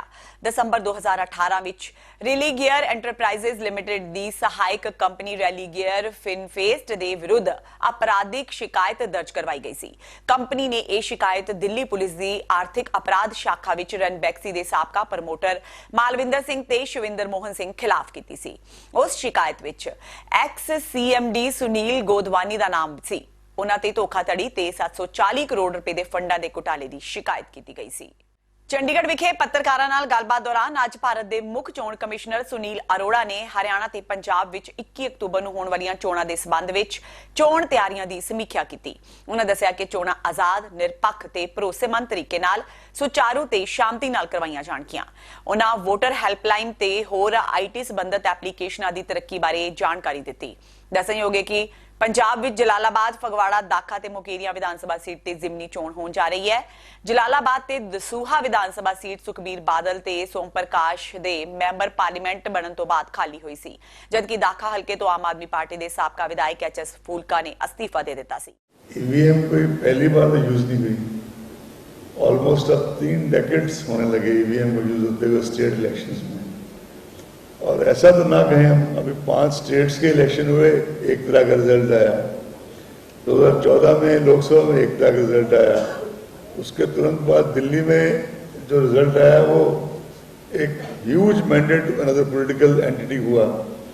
तो ऐसा तो हो नहीं सकता ना कि जब एक्स जीते तो ईवीएम सही है, वाई जीते तो ईवीएम खराब है। अभी ये आजकल बाई इलेक्शन चल रहे हैं कई स्टेट्स में, मिक्स्ड मैंडेट है, कहीं कोई पॉलिटिकल एंटिटी जीत रही है, कहीं कोई जीत रही है। तो वैसे ईवीएम के लिए बड़े 2-3 बहुत ही लायक लोग हैं जो इसका सारा ओवरऑल सुपरविजन करते हैं। प्रोफेसर डी शानी हैं जो IIT दिल्ली के प्रोफेसर एमरिटस हैं, प्रोफेसर रजत मोना हैं IIT भिलाई के डायरेक्टर हैं, प्रोफेसर शर्मा हैं। ਮੋਗਾ ਵਿੱਚ ਅਕਾਲੀ ਦਲ ਦੇ ਵਿਧਾਇਕ ਬਿਕਰਮ ਸਿੰਘ ਮਜੀਠੀਆ ਦੀ ਪਾਇਲਟ ਗੱਡੀ ਹਾਦਸੇ ਦਾ ਸ਼ਿਕਾਰ ਹੋ ਗਈ। ਇਸ ਹਾਦਸੇ ਵਿੱਚ ਬਿਕਰਮ ਮਜੀਠੀਆ ਵਾਲ-ਵਾਲ ਬਚ ਗਏ, ਪਰ CSIF ਦੇ ਇੱਕ ਜਵਾਨ ਦੀ ਮੌਤ ਤੇ 4 ਲੋਕ ਜ਼ਖਮੀ ਹੋ ਗਏ। ਜ਼ਖਮੀ ਜਵਾਨਾਂ ਨੂੰ ਲੁਧਿਆਣਾ ਰੈਫਰ ਕਰ ਦਿੱਤਾ ਗਿਆ ਹੈ। ਇਹ ਹਾਦਸਾ ਦੇਰ ਰਾਤ 12 ਵਜੇ ਦੇ ਕਰੀਬ ਵਾਪਰਿਆ। ਕੋਟਕਪੂਰਾ ਬਾਈਪਾਸ ਤੇ ਪਾਇਲਟ ਗੱਡੀ ਦੀ ਟਰੱਕ ਨਾਲ ਜ਼ਬਰਦਸਤ ਟੱਕਰ ਹੋ ਜਾਣ ਤੋਂ ਬਾਅਦ ਇਹ ਹਾਦਸਾ ਵਾਪਰਿਆ। ਇਹ ਰਾਤ ਚ ਕੋਟਕਪੂਰਾ ਚੌਂਕ ਤੋਂ ਬਿਕਰਮਜੀਤ ਸਿੰਘ ਮਜੀਠੀਆ ਦੀ ਕੌਨਵੇਈ ਆ ਰਹੀ ਸੀਗੀ ਬਠਿੰਡਾ ਸਾਈਡ ਨੂੰ, ਤੇ ਥੋੜਾ ਅੱਗੇ ਬਾਈਪਾਸ ਦੇ ਉੱਤੇ ਜਾ ਕੇ ਇੱਕ ਪਿੱਛੇ ਸਕਾਟ ਗੱਡੀ ਦਾ ਐਕਸੀਡੈਂਟ ਹੋਇਆ ਜਿਹਦੇ 'ਚ CSIF ਦੇ ਜਵਾਨ ਸਵਾਰ ਸੀਗੇ। ਉਹ ਗੱਡੀ ਦਾ ਐਕਸੀਡੈਂਟ ਸਾਹਮਣੇ ਆ ਰਹੇ ਇੱਕ ਟਰੱਕ ਦੇ ਨਾਲ ਟਕਰਾਉਣ ਕਰਕੇ ਹੋਇਆ। ਉਹਦੇ ਵਿੱਚ ਇੱਕ ਜਵਾਨ ਦੀ ਜਿਹੜੀ ਹੈ ਉਹ ਮੌਤ ਹੋ ਗਈ ਸੀਗੀ, 4 ਜਵਾਨ ਉਹ ਜ਼ਖਮੀ ਨੇ ਜਿਨ੍ਹਾਂ ਨੂੰ ਅਸੀਂ ਹਸਪਤਾਲ DMC ਰੈਫਰ ਕਰਵਾਇਆ ਤੇ ਹਸਪਤਾਲ ਦੇ ਇਲਾਜ ਹੋਏ। ਤੇ ਸਰ ਜਿਹੜਾ ਟਰੱਕ ਵਾਲਾ ਸੀਗਾ ਗਲਤੀ ਕੁਝ ਪਤਾ ਲੱਗਿਆ ਕੀ ਹੈ? ਟਰੱਕ ਦਾ ਡਰਾਈਵਰ ਰਾਤ ਮੌਕੇ ਤੋਂ ਦੌੜ ਗਿਆ ਸੀਗਾ। ਟਰੱਕ ਤੇ ਗੱਡੀਆਂ ਨੇ ਕਬਜ਼ੇ 'ਚ ਲੈ ਲਈਆਂ ਸੀਗੀਆਂ, ਉਹ ਤਫਤੀਸ਼ 'ਚ ਉਹਦਾ ਪਤਾ ਲੱਗ ਜੂ ਕੌਣ। ਅੰਮ੍ਰਿਤਸਰ ਦੇ ਜੰਡਿਆਲਾ ਗੁਰੂ ਵਿੱਚ ਨਸ਼ਾ ਤਸਕਰਾਂ ਨਾਲ ਹੋਈ ਮੁੱਠਭੇੜ ਵਿੱਚ ਮਾਰੇ ਗਏ STF ਦੇ ਕਾਂਸਟੇਬਲ ਗੁਰਦੀਪ ਸਿੰਘ ਦੀ ਅੱਜ ਜਲੰਧਰ ਵਿਖੇ ਦਿਓਲ ਨਗਰ ਵਿੱਚ ਸਥਿਤ ਗੁਰਦੁਆਰੇ ਵਿੱਚ ਭੋਗ ਦੀ ਰਸਮ ਅਦਾ ਕੀਤੀ ਗਈ। ਇਸ ਮੌਕੇ ਪੰਜਾਬ ਦੇ DGP ਦਿਨਕਰ ਗੁਪਤਾ ਵੀ ਮੌਜੂਦ ਰਹੇ। ਉਹਨਾਂ ਪਰਿਵਾਰ ਨਾਲ ਦੁੱਖ ਸਾਂਝਾ ਕੀਤਾ। ਇਸ ਤੋਂ ਇਲਾਵਾ ਜਲੰਧਰ ਦੇ ਪੁਲਿਸ ਕਮਿਸ਼ਨਰ ਗੁਰਪ੍ਰੀਤ ਸਿੰਘ ਭੁੱਲਰ ਸਮੇਤ ਕਈ ਪੁਲਿਸ ਅਧਿਕਾਰੀ ਵੀ ਸ਼ਾਮਿਲ ਹੋਏ। DGP ਨੇ ਕਾਂਸਟੇਬਲ ਗੁਰਦੀਪ ਸਿੰਘ ਦੇ ਪਰਿਵਾਰ ਦੀ ਹਰ ਪੱਖੋਂ ਮਦਦ ਕਰਨ ਦਾ ਭਰੋਸਾ ਦਿੱਤਾ। ਬੜੀ ਅਫਸੋਸ ਦੀ ਗੱਲ ਹੈ, ਮੈਂ ਇੱਕ ਸੈਡ ਮੂਮੈਂਟ ਤੇ ਬੜੀ ਉਸ ਤੇ ਆਇਆ। ਸਾਨੂੰ ਬੜਾ ਸਾਡੇ ਕਾਂਸਟੇਬਲ ਗੁਰਦੀਪ ਸਿੰਘ ਨੇ ਜਿਹੜੇ STF ਵਿੱਚ ਕੰਮ ਕਰ ਰਹੇ ਸੀਗੇ, ਉਹਨਾਂ ਨੇ ਸ਼ਹਾਦਤ ਦਿੱਤੀ 1 ਅਕਤੂਬਰ ਨੂੰ ਇੱਕ ਡਰੱਗ ਸਪਲਾਇਰਸ ਦੇ ਨਾਲ ਇੱਕ ਆਪਰੇਸ਼ਨ ਦੇ ਵਿੱਚ। ਬੜੀ ਅਨਫੋਰਚੂਨੇਟ ਇਨਸੀਡੈਂਟ ਸੀਗਾ ਤੇ ਨਾਲ ਦੀ ਨਾਲ ਸਾਨੂੰ ਉਸ ਤੇ ਮਾਣ ਵੀ ਹੈ ਕਿ ਉਹਨੇ ਸਾਨੂੰ ਬੜਾ ਫਖਰ ਹੈ, ਨਾਜ਼ ਹੈ ਪੰਜਾਬ ਪੁਲਿਸ ਨੇ ਕਿ ਉਹਨੇ ਬੜੀ ਬਹਾਦਰੀ ਨਾਲ ਕੰਮ ਕੀਤਾ। ਪਹਿਲਾਂ ਵੀ ਉਹ ਦਲੇਰੀ ਦਿਖਾਉਂਦਾ ਰਿਹਾ ਆਪਰੇਸ਼ਨਸ ਦੇ ਵਿੱਚ, ਸਾਨੂੰ ਇਸ ਚੀਜ਼ ਦਾ ਵੀ ਪਤਾ ਹੈ। ਕੀਤੀ ਜਾਏਗੀ, ਸਾਡੀ ਇੱਕ ਪਾਲਿਸੀ ਹੈ, ਉਸ ਦੇ ਤਹਿਤ ਪੂਰੀ ਮਦਦ ਕੀਤੀ ਜਾਏਗੀ ਔਰ ਅਸੀਂ ਪੂਰੇ ਪਰਿਵਾਰ ਨਾਲ ਖੜੇ ਹੈਗੇ ਹਾਂ। ਜੋ ਵੀ ਮਤਲਬ ਜੋ ਸਰਕਾਰ ਵੱਲੋਂ, ਪੰਜਾਬ ਪੁਲਿਸ ਵੱਲੋਂ, ਅਸੀਂ ਪੂਰਾ ਸਰਕਾਰ ਨਾਲ ਡਟ ਕੇ ਖੜਾਂਗੇ ਔਰ ਬੜਾ ਚੰਗਾ ਪਰਿਵਾਰ ਹੈ, ਪੁਲਿਸ ਦਾ ਪਰਿਵਾਰ ਹੈ, ਅਸੀਂ ਉਹਨਾਂ ਨਾਲ ਬਿਲਕੁਲ ਡਟ ਕੇ ਖੜੇ ਹਾਂ। ਚੀਫ ਮਿਨਿਸਟਰ ਸਾਹਿਬ ਨਾਲ ਵੀ ਇਸ ਚੀਜ਼ ਬਾਰੇ ਡਿਸਕਸ਼ਨ ਹੋਈ ਹੈ ਔਰ ਪੂਰਾ ਅਸੀਂ ਡਟ ਕੇ ਖੜਾਂਗੇ। ਪੰਜਾਬ ਭਰ ਤੋਂ ਆਏ ਠੇਕਾ ਕਰਮਚਾਰੀ ਯੂਨੀਅਨ ਦੇ ਮੈਂਬਰਾਂ ਨੇ ਬਠਿੰਡਾ ਵਿੱਚ DC ਦਫ਼ਤਰ ਦੇ ਬਾਹਰ ਰੋਸ ਧਰਨਾ ਦਿੱਤਾ। ਇਸ ਧਰਨੇ ਨੂੰ ਲੈ ਕੇ ਪੁਲਿਸ ਨਾਲ ਪ੍ਰਦਰਸ਼ਨਕਾਰੀਆਂ ਦੀ ਧੱਕਾ ਮੁੱਕੀ ਵੀ ਹੋਈ। ਠੇਕਾ ਯੂਨੀਅਨ ਦੇ ਮੈਂਬਰਾਂ ਨੇ ਦੱਸਿਆ ਕਿ ਪੰਜਾਬ ਸਰਕਾਰ ਨੇ ਚੋਣਾਂ ਤੋਂ ਪਹਿਲਾਂ 3.5 ਲੱਖ ਠੇਕਾ ਕਰਮਚਾਰੀਆਂ ਨੂੰ ਪੱਕਾ ਕਰਨ ਦਾ ਵਾਅਦਾ ਕੀਤਾ ਸੀ, ਜਿਨ੍ਹਾਂ ਨੂੰ ਅਜੇ ਤੱਕ ਪੱਕਾ ਨਹੀਂ ਕੀਤਾ ਗਿਆ, ਜਿਸ ਦੇ ਚਲਦਿਆਂ ਅੱਜ ਉਹਨਾਂ ਵੱਲੋਂ ਪੰਜਾਬ ਸਰਕਾਰ ਖਿਲਾਫ ਧਰਨਾ ਪ੍ਰਦਰਸ਼ਨ ਕੀਤਾ ਜਾ ਰਿਹਾ ਹੈ। ਉਹਨਾਂ ਕਿਹਾ ਕਿ ਜੇਕਰ ਪੰਜਾਬ ਸਰਕਾਰ ਨੇ ਉਹਨਾਂ ਦੀਆਂ ਮੰਗਾਂ ਵੱਲ ਧਿਆਨ ਨਾ ਦਿੱਤਾ ਤਾਂ ਆਉਣ ਵਾਲੇ ਸਮੇਂ ਵਿੱਚ ਉਹ ਕੈਪਟਨ ਦੇ ਹਲਕੇ ਪਟਿਆਲਾ ਵਿੱਚ ਪੱਕਾ ਮੋਰਚਾ ਲਗਾਉਣਗੇ। ਮੁਲਾਜ਼ਮ ਸੰਘਰਸ਼ ਮੋਰਚੇ ਦਾ, ਜਿਸ ਵਿੱਚ ਵੱਖ-ਵੱਖ ਮਹਿਕਮਿਆਂ ਦੇ ਘੱਟੋ-ਘੱਟ 15 ਜਥੇਬੰਦੀਆਂ ਦੇ ਵਿੱਚ ਸ਼ਾਮਲ ਨੇ। ਸਾਡਾ ਅੱਜ ਦਾ ਜਿਹੜਾ ਰੈਲੀ ਕਰਨ ਦਾ ਮਕਸਦ ਇਹ ਸੀਗਾ ਵੀ ਸਾਡੀ ਸ਼ਾਂਤਮਈ ਰੈਲੀ ਸੀਗੀ ਅੱਜ, ਤੇ ਸਾਡੀ ਆਵਾਜ਼ ਇੱਥੋਂ ਦੀ ਕੈਪਟਨ ਸਰਕਾਰ ਤੱਕ ਪਹੁੰਚਾਉਣ ਦੀ ਮੰਗ ਸੀਗੀ। ਜਿਹੜੀ ਪ੍ਰਸ਼ਾਸਨ ਇੱਥੋਂ ਦਾ ਇੱਥੇ ਜਿਹੜੇ ਅੱਜ ਇਦੋਂ ਪਹਿਲਾਂ ਤੁਸੀਂ ਦੇਖਿਆ ਹੋਊ ਇੱਥੇ ਹੋਇਆ, ਸਾਡੇ ਬੰਦੇ ਪਰਲੀ ਸਾਈਡ ਤੋਂ ਸਿਰਫ ਇੱਕ ਟ੍ਰੈਫਿਕ ਨੂੰ ਦੇਖਦੇ ਹੋਏ ਵੀ ਅਸੀਂ ਉਧਰ ਦੀ ਐਂਟਰੀ ਕਰੀਏ ਤਾਂ ਪੁਲਿਸ ਪ੍ਰਸ਼ਾਸਨ ਇਹੋ ਜਿਹਾ ਰਵੱਈਆ ਉੱਥੋਂ ਤੋਂ ਲੰਘਣ ਵੀ ਨਹੀਂ ਦਿੱਤਾ ਸਾਨੂੰ। ਇਸ ਲਈ ਸਾਡੀਆਂ ਜਿਹੜੀਆਂ ਭੈਣਾਂ ਸੀ, ਸਾਡੀਆਂ ਮਾਵਾਂ, ਉਹਨਾਂ ਨਾਲ ਹੱਥੋਂ-ਪਾਈ ਕੀਤੀ ਤੇ ਸਾਨੂੰ ਵੀ ਉਹਨਾਂ ਬੈਰੀਕੇਡਾਂ ਦੇ ਵਿੱਚ ਮੈਨੂੰ ਵੀ ਲਿਆ ਗਿਆ। ਸਾਡਾ ਇਹ ਮਕਸਦ ਨਹੀਂ ਸੀਗਾ। ਸਾਡਾ ਪਿਛਲੀ 2.5 ਸਾਲ ਜਿਹੜੀ ਇੱਥੋਂ ਦੀ ਕੈਪਟਨ ਸਰਕਾਰ ਸੁੱਤੀ ਵੀ ਹੈ, ਜਿਹਨੇ ਚੋਣਾਂ ਤੋਂ ਪਹਿਲਾਂ ਵਾਅਦਾ ਕੀਤਾ ਸੀ ਕੱਚੇ ਮੁਲਾਜ਼ਮਾਂ ਨੂੰ ਪੱਕੇ ਕਰਨ ਦਾ, ਘਰ-ਘਰ ਨੌਕਰੀ ਦੇਣ ਦਾ, ਤੇ ਉਹ ਵਾਅਦੇ ਪੂਰੇ ਤਾਂ ਕੀ ਕਰਨੇ ਆ, ਸਾਡੇ ਨਾਲ ਇੱਕ ਮੀਟਿੰਗ ਵੀ ਨਹੀਂ ਕਰ ਸਕੀ। ਇਸ ਲਈ ਜਦੋਂ ਸਰਕਾਰ ਦਾ ਇਹ ਰਵੱਈਆ ਅਸੀਂ ਦੇਖਿਆ ਸੀ ਤੇ ਇੱਥੋਂ ਦੇ ਪੁਲਿਸ ਪ੍ਰਸ਼ਾਸਨ ਦਾ, ਇਸ ਲਈ ਜਿਹੜਾ ਸਾਡਾ ਧਰਨਾ ਅੱਜ ਦਾ, ਇਹ ਰੈਲੀ ਇੱਥੋਂ ਦੀ ਵੱਡੇ ਪੱਧਰ ਤੇ ਪੰਜਾਬ ਲੈਵਲ ਦੀ ਰੈਲੀ ਕੀਤੀ ਜਾ ਰਹੀ ਹੈ। ਧਰਨਾ ਕਦੋਂ ਤੱਕ ਜਾਰੀ ਰਹੂਗਾ ਤੁਹਾਡਾ? ਧਰਨਾ ਸਾਡਾ ਮਕਸਦ ਸੀਗਾ ਵੀ ਸਾਡਾ 2 ਵਜੇ ਤੱਕ ਇੱਥੇ ਧਰਨਾ ਰੈਲੀ ਚੱਲੂਗੀ। ਇਸ ਤੋਂ ਬਾਅਦ ਅਸੀਂ ਸਾਡਾ ਜਿਹੜਾ ਵਿੱਤ ਮੰਤਰੀ ਬਠਿੰਡੇ ਦੇ ਵਿੱਚ ਬੈਠਾ ਹੈ, ਜਿਹੜਾ ਖਜ਼ਾਨੇ ਤੇ ਸੱਪ ਦੀ ਕੁੰਡਲੀ ਮਾਰੀ ਵੀ ਹੈ ਤੇ ਜਿਹੜਾ ਖਜ਼ਾਨੇ ਦਾ ਵਫਾਦਾਰ ਬਣਦਾ ਸੀ, ਉਹਨੂੰ ਗੱਲ ਸੁਣਾਉਣ ਜਾਣੀ ਸੀ। ਪਰ ਜੇ ਪ੍ਰਸ਼ਾਸਨ ਦਾ ਇਹ ਰਵੱਈਆ ਰਿਹਾ ਤਾਂ ਅਸੀਂ ਆਪਦੀ ਮੀਟਿੰਗ ਕਰਕੇ ਪ੍ਰੋਗਰਾਮ ਬਦਲ ਵੀ ਸਕਦੇ ਹਾਂ। ਇਸ ਲਈ ਸਾਡਾ ਪ੍ਰੋਗਰਾਮ ਸੀ। ਪੋਸਟ ਮੈਟ੍ਰਿਕ ਸਕੀਮ ਦਾ ਲਾਭ ਲੈਣ ਵਾਲੇ ਪਛੜੀਆਂ ਸ਼੍ਰੇਣੀਆਂ ਦੇ ਵਿਦਿਆਰਥੀਆਂ ਵੱਲੋਂ ਜਲੰਧਰ ਦੇ ਡੀਸੀ ਦਫ਼ਤਰ ਦੇ ਬਾਹਰ ਅੱਜ ਰੋਸ ਪ੍ਰਦਰਸ਼ਨ ਕੀਤਾ ਗਿਆ। ਜਲੰਧਰ ਦੇ ਵੱਖ-ਵੱਖ ਕਾਲਜਾਂ ਦੇ ਇਕੱਠੇ ਹੋਏ ਵਿਦਿਆਰਥੀਆਂ ਨੇ ਆਪਣੇ ਹੱਕ ਦੀ ਮੰਗ ਕਰਦਿਆਂ ਜ਼ੋਰਦਾਰ ਨਾਅਰੇਬਾਜ਼ੀ ਕੀਤੀ। ਪੱਤਰਕਾਰਾਂ ਨੂੰ ਜਾਣਕਾਰੀ ਦਿੰਦਿਆਂ ਵਿਦਿਆਰਥੀਆਂ ਨੇ ਕਿਹਾ ਕਿ ਕੇਂਦਰ ਸਰਕਾਰ ਵੱਲੋਂ ਪੋਸਟ ਮੈਟ੍ਰਿਕ ਸਕੀਮ ਲਾਗੂ ਕੀਤੀ ਗਈ ਸੀ। ਪੰਜਾਬ ਸਰਕਾਰ ਵੱਲੋਂ ਸਕੀਮ ਦਾ ਪੋਰਟਲ ਨਹੀਂ ਖੋਲਿਆ ਜਾ ਰਿਹਾ, ਜਿਸ ਕਾਰਨ ਕਾਲਜ ਵਾਲੇ ਉਹਨਾਂ ਨੂੰ ਯੂਨੀਵਰਸਿਟੀ ਫਾਰਮ ਨਹੀਂ ਦੇ ਰਹੇ। ਵਿਦਿਆਰਥੀਆਂ ਨੇ ਕਿਹਾ ਕਿ ਜੇਕਰ ਪੋਰਟਲ ਨਾ ਖੁੱਲਾ ਤਾਂ ਉਹ ਅਗਲੇ ਮਹੀਨੇ ਹੋਣ ਵਾਲੇ ਪੇਪਰ ਨਹੀਂ ਦੇਣਗੇ। ਅੱਜ ਅਸੀਂ ਜਲੰਧਰ ਦੇ ਵਿੱਚ ਇੱਥੇ ਇਕੱਠੇ ਹੋਏ ਆ ਕਿਉਂਕਿ ਜੋ ਪੋਸਟ ਮੈਟ੍ਰਿਕ ਸਕਾਲਰਸ਼ਿਪ ਸਕੀਮ ਇੱਕ ਲਾਗੂ ਚੱਲ ਰਹੀ ਆ, ਜਿਹੜੀ ਕਿ ਕੇਂਦਰ ਸਰਕਾਰ ਵੱਲੋਂ ਸੈਂਟਰ ਸਪਾਂਸਰਡ ਸਕੀਮ ਆ ਤੇ ਸਟੇਟ ਦਾ ਇੱਕ 10% ਸ਼ੇਅਰ ਹੁੰਦਾ, ਔਰ ਨਾ ਤਾਂ ਸੈਂਟਰ ਸਰਕਾਰ ਨਾ ਹੀ ਸਟੇਟ ਸਰਕਾਰ ਇਹਨੂੰ ਇੰਪਲੀਮੈਂਟ ਕਰਾਉਣ 'ਚ ਪੂਰੀ ਤਰ੍ਹਾਂ ਫੇਲ ਹੋਈ ਆ। ਔਰ ਜਿਹੜੇ ਜਲੰਧਰ ਦੇ ਡੀਸੀ ਦਫ਼ਤਰ ਆ, ਜਲੰਧਰ ਦੇ ਡੀਸੀ ਸਾਹਿਬ ਆ, ਇਹ ਵੀ ਇਹਨੂੰ ਫੇਲ ਹੋਏ ਆ। ਆ ਤੁਸੀਂ ਦੇਖ ਰਹੇ ਆ ਕਿ ਕਿੰਨੇ ਵੱਡੇ ਗਿਣਤੀ 'ਚ ਵਿਦਿਆਰਥੀ ਬੈਠੇ ਆ ਔਰ ਕੁਝ ਵਿਦਿਆਰਥੀ ਗਰਮੀ ਕਰਕੇ ਇੱਧਰ ਉੱਧਰ ਹੋਏ ਆ। ਹੁਣ ਕਾਲਜਾਂ ਦੇ ਵਿੱਚ ਛੁੱਟੀ ਵੀ ਹੋ ਗਈ ਆ, ਵਿਦਿਆਰਥੀਆਂ ਨੂੰ ਸੱਦਾ ਲਾਇਆ ਗਿਆ ਆ ਔਰ ਵਿਦਿਆਰਥੀ ਹੋਰ ਵੱਡੀ ਗਿਣਤੀ ਦੇ ਵਿੱਚ ਇੱਥੇ ਇਕੱਠੇ ਹੋ ਰਹੇ ਆ। ਔਰ ਇਹ ਜਿਹੜਾ ਸਾਡਾ ਅਨਿਸ਼ਚਿਤ ਅਣਮਿੱਥੇ ਸਮੇਂ ਤੱਕ ਇਹ ਧਰਨਾ ਚੱਲੂਗਾ, ਕਿਉਂਕਿ ਇਹ ਸਾਡਾ ਕੋਈ ਤੈਅ ਪ੍ਰੋਗਰਾਮ ਨਹੀਂ ਸੀਗਾ। ਸਾਡਾ ਪ੍ਰੋਗਰਾਮ ਸੀ ਪੁੱਡਾ ਦਾ। ਅਸੀਂ ਪੁੱਡਾ 'ਚ ਸਵੇਰੇ ਪ੍ਰਦਰਸ਼ਨ ਕਰਦੇ ਰਹੇ, ਪਰ ਪ੍ਰਸ਼ਾਸਨ ਨੇ ਸਾਡੀ ਇੱਕ ਵੀ ਗੱਲ ਨਹੀਂ ਸੁਣੀ, ਸਾਨੂੰ ਕੋਈ ਸੈਟੀਸਫੈਕਸ਼ਨ ਜਵਾਬ ਨਹੀਂ ਦਿੱਤਾ। ਹੁਣ ਵਿਦਿਆਰਥੀਆਂ ਨੇ ਮਜਬੂਰ ਹੋ ਕੇ ਰੋਡ ਰੋਕਣ ਲਈ ਵਿਦਿਆਰਥੀਆਂ ਨੂੰ ਮਜਬੂਰ ਕੀਤਾ ਗਿਆ ਔਰ ਤੁਸੀਂ ਦੇਖ ਰਹੇ ਆ ਵੀ 2 ਘੰਟੇ ਹੋ ਗਏ ਰੋਡ ਰੋਕਿਆਂ ਨੂੰ ਵੀ, ਪਰ ਹਜੇ ਵੀ ਵਿਦਿਆਰਥੀਆਂ ਦੀ ਕੋਈ ਵੀ ਮੰਗ ਨਹੀਂ ਮੰਨੀ ਗਈ ਆ। ਔਰ ਇਸ ਕਰਕੇ ਜਦ ਤੱਕ ਸਾਡੀਆਂ ਮੰਗਾਂ ਨਹੀਂ ਮੰਨੀਆਂ ਜਾਂਦੀਆਂ, ਵਿਦਿਆਰਥੀ ਪੂਰੀ ਤਰ੍ਹਾਂ ਕਮਿਟਡ ਆ ਕਿ ਜਦ ਤੱਕ ਸਾਡੀਆਂ ਮੰਗਾਂ ਨਹੀਂ ਮੰਨੀਆਂ ਜਾਂਦੀਆਂ ਅਸੀਂ ਇੱਥੇ ਇਦਾਂ ਹੀ ਬੈਠੇ ਰਵਾਂਗੇ। ਔਰ ਮੈਂ ਦੀਪਕ ਵਾਲੀ ਇਹ ਕਹਿਣਾ ਚਾਹੁੰਦਾ ਆ ਕਿ ਅਸੀਂ ਜਿਹੜਾ ਆ ਇਹਨੂੰ ਪੂਰਾ ਕੋਆਰਡੀਨੇਸ਼ਨ ਕਮੇਟੀ ਜਿਹੜੀ ਬਣੀ ਆ, ਜਿਹਦੇ ਵਿੱਚ ਬਲਵਿੰਦਰ ਭਾਜੀ, ਨਵਦੀਪ ਜਕੋਹਾ ਜੀ, ਹੋਰ ਸਾਥੀ ਹੈਗੇ ਆ, ਅਸੀਂ ਤਦ ਤੱਕ ਇਹਨੂੰ ਜਾਰੀ ਕਰਾਂਗੇ, ਇਹਨੂੰ ਤਦ ਤੱਕ ਚਾਲੂ ਕਰਾਂਗੇ ਜਦ ਤੱਕ ਸਾਡੀਆਂ ਮੰਗਾਂ ਨਹੀਂ ਹੁੰਦੀਆਂ। ਔਰ ਜੇ ਕੋਈ ਵੱਡਾ ਪ੍ਰਦਰਸ਼ਨ ਹੁੰਦਾ ਆ, ਕੱਲ ਨੂੰ ਵੀ ਮੁੱਕਰ ਕੇ ਗੱਲ ਹੁੰਦੇ ਆ, ਜਾਂ ਕੱਲ ਨੂੰ ਜੇ ਪ੍ਰਸ਼ਾਸਨ ਸਾਡੀਆਂ ਗੱਲਾਂ ਨਹੀਂ ਮੰਨਦਾ ਤਾਂ ਜਿਹੜੇ ਵੱਡੇ ਪ੍ਰਦਰਸ਼ਨ ਹੋਣਗੇ, ਪਿੰਡ ਪੱਧਰੀ ਪ੍ਰਦਰਸ਼ਨ ਵੀ ਹੋਣਗੇ, ਤਾਂ ਉਹਦੀ ਜ਼ਿੰਮੇਵਾਰੀ ਜਿਹੜੀ ਆ ਪੰਜਾਬ ਸਰਕਾਰ ਦੀ, ਕੇਂਦਰ ਸਰਕਾਰ ਦੀ ਤੇ ਜ਼ਿਲ੍ਹਾ ਪ੍ਰਸ਼ਾਸਨ ਦੀ ਹੋਵੇਗੀ। ਪੰਜਾਬ ਦੇ ਖੁਰਾਕ ਤੇ ਡਰੱਗਸ ਪ੍ਰਬੰਧਨ ਕਮਿਸ਼ਨਰ ਕਾਹਨ ਸਿੰਘ ਪੰਨੂ ਨੇ food safety and standards regulations ਦੇ ਤਹਿਤ ਅਧਿਕਾਰਾਂ ਦੀ ਵਰਤੋਂ ਕਰਦਿਆਂ ਗੁਟਖਾ ਪਾਨ ਮਸਾਲਾ ਦੇ ਉਤਪਾਦਨ, ਭੰਡਾਰਨ, ਵਿਕਰੀ ਜਾਂ ਵੰਡ ਤੇ ਇੱਕ ਹੋਰ ਸਾਲ ਦੇ ਲਈ ਪਾਬੰਦੀ ਲਗਾ ਦਿੱਤੀ ਹੈ। ਇਸ ਸੰਬੰਧੀ ਨੋਟੀਫਿਕੇਸ਼ਨ ਜਾਰੀ ਹੋਣ ਦੀ ਮਿਤੀ ਤੋਂ ਸੂਬੇ ਭਰ ਵਿੱਚ ਇੱਕ ਹੋਰ ਸਾਲ ਲਈ ਪਾਬੰਦੀ ਜਾਰੀ ਰਹੇਗੀ। ਇਹ ਨੋਟੀਫਿਕੇਸ਼ਨ 9 ਅਕਤੂਬਰ 2018 ਨੂੰ ਜਾਰੀ ਕੀਤੇ ਨੋਟੀਫਿਕੇਸ਼ਨ ਦੀ ਲਗਾਤਾਰਤਾ ਵਿੱਚ ਜਾਰੀ ਕੀਤਾ ਗਿਆ ਹੈ। ਤਲਵੰਡੀ ਸਾਬੋ ਦੀ ਗੁਰੂ ਕਾਂਸ਼ੀ ਯੂਨੀਵਰਸਿਟੀ ਵਿੱਚ 300 ਤੋਂ ਜ਼ਿਆਦਾ ਕਸ਼ਮੀਰੀ ਵਿਦਿਆਰਥੀ ਪੜ੍ਹਦੇ ਨੇ। ਕੇਂਦਰ ਸਰਕਾਰ ਵੱਲੋਂ ਜੰਮੂ ਕਸ਼ਮੀਰ ਵਿੱਚ ਧਾਰਾ 370 ਹਟਾਉਣ ਤੋਂ ਬਾਅਦ ਉੱਥੇ ਮੋਬਾਈਲ ਤੇ ਇੰਟਰਨੈਟ ਸੇਵਾਵਾਂ ਬੰਦ ਕਰ ਦਿੱਤੀਆਂ ਗਈਆਂ ਨੇ। ਇਸ ਦਾ ਅਸਰ ਪੰਜਾਬ ਵਿੱਚ ਪੜ੍ਹਦੇ ਵਿਦਿਆਰਥੀਆਂ ਵਿੱਚ ਵੀ ਦੇਖਣ ਨੂੰ ਮਿਲ ਰਿਹਾ ਹੈ, ਜੋ ਕਿ ਆਪਣੇ ਘਰਾਂ ਤੋਂ ਦੂਰ ਪੜ੍ਹਨ ਆਏ ਹੋਏ ਨੇ।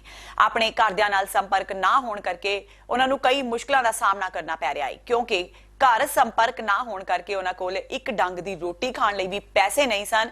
ਤਾਂ ਸ਼੍ਰੋਮਣੀ ਗੁਰਦੁਆਰਾ ਪ੍ਰਬੰਧਕ ਕਮੇਟੀ ਤੋਂ ਇਲਾਵਾ ਹੋਰ ਬਹੁਤ ਸਾਰੀਆਂ ਸੰਸਥਾਵਾਂ ਨੇ ਇਹਨਾਂ ਨੂੰ ਰਾਸ਼ਨ ਤੇ ਹੋਰ ਮਦਦ ਵੀ ਦਿੱਤੀ। ਘਰ ਵਾਲਿਆਂ ਨਾਲ ਦੁੱਖ ਸੁੱਖ ਦੱਸਣਾ ਤੇ ਪੁੱਛਣਾ ਇਹਨਾਂ ਲਈ ਵੱਡੀ ਮੁਸੀਬਤ ਬਣਿਆ ਹੋਇਆ ਹੈ। ਵਿਦਿਆਰਥੀਆਂ ਨੇ ਦੱਸਿਆ ਕਿ ਉਹਨਾਂ ਦੇ ਦੋਸਤ ਦੀ ਮਾਤਾ ਦਾ ਦੇਹਾਂਤ ਹੋ ਗਿਆ ਸੀ, ਪਰ ਉਸ ਨੂੰ ਕਾਫੀ ਦਿਨਾਂ ਬਾਅਦ ਇਸ ਦਾ ਪਤਾ ਲੱਗਾ। ਇਹਨਾਂ ਵਿਦਿਆਰਥੀਆਂ ਵਿੱਚੋਂ ਹੀ ਇੱਕ ਸੁਹੇਲ ਅਹਿਮਦ ਸੂਫੀ ਹੈ, ਜਿਸ ਦੇ ਪਿੱਛੇ ਕਮਾਈ ਦਾ ਵੀ ਕੋਈ ਸਾਧਨ ਨਹੀਂ ਹੈ, ਜੋ ਕਿ ਆਪਣੀ ਪੜ੍ਹਾਈ ਦੇ ਨਾਲ ਕੰਮ ਕਰਕੇ ਘਰ ਚਲਾ ਰਿਹਾ ਸੀ ਤੇ ਹੁਣ ਪੜ੍ਹਾਈ ਲਈ ਪੰਜਾਬ ਆਇਆ ਹੋਇਆ ਹੈ। ਪਰ ਪਿੱਛੇ ਬੁੱਢੀ ਦਾਦੀ ਤੇ ਮਾਤਾ ਦਾ ਕੋਈ ਆਸਰਾ ਨਹੀਂ ਹੈ ਤੇ ਮੋਬਾਈਲ ਤੇ ਇੰਟਰਨੈਟ ਸੇਵਾਵਾਂ ਬੰਦ ਹੋਣ ਕਾਰਨ ਉਹ ਉਹਨਾਂ ਨਾਲ ਗੱਲਬਾਤ ਵੀ ਨਹੀਂ ਕਰ ਸਕਦਾ। ਤੇ ਇਸ ਹੁਣ ਤੱਕ ਦੀਆਂ ਖਬਰਾਂ। ਜਾਂਦੇ ਜਾਂਦੇ ਇੱਕ ਵਾਰ ਫੇਰ ਨਜ਼ਰ ਮਾਰਦੇ ਹਾਂ ਮੁੱਖ ਖਬਰਾਂ ਤੇ। ਭਾਰਤ ਨੂੰ ਹਿੰਦੂ ਰਾਸ਼ਟਰ ਕਹਿ ਕੇ ਮੋਹਨ ਭਾਗਵਤ ਨੇ ਪਖਾਈ ਸਿਆਸਤ। ਅਕਾਲੀ ਦਲ ਟਕਸਾਲੀ ਤੇ ਸ਼੍ਰੋਮਣੀ ਕਮੇਟੀ ਨੇ ਜਤਾਇਆ ਵਿਰੋਧ। ਕਮੇਟੀ ਪ੍ਰਧਾਨ ਨੇ ਕਿਹਾ ਭਾਰਤ ਬਹੁ ਕੌਮੀ ਤੇ ਬਹੁ ਭਾਸ਼ਾਈ ਦੇਸ਼, ਜਦਕਿ ਸੇਖਵਾ ਨੇ ਕਿਹਾ ਭਾਗਵਤ ਨੇ ਇਹ ਬਿਆਨ ਦੇ ਕੇ ਭਾਰਤੀ ਸੰਵਿਧਾਨ ਦਾ ਕੀਤਾ ਅਪਮਾਨ। ਸ਼੍ਰੀ ਗੁਰੂ ਨਾਨਕ ਦੇਵ ਜੀ ਦੇ 550ਵੇਂ ਪ੍ਰਕਾਸ਼ ਪੁਰਬ ਨੂੰ ਲੈ ਕੇ ਪੰਜਾਬ ਸਰਕਾਰ ਤੇ ਐਸਜੀਪੀਸੀ ਵਿਚਾਲੇ ਵਧਿਆ ਪਾੜ।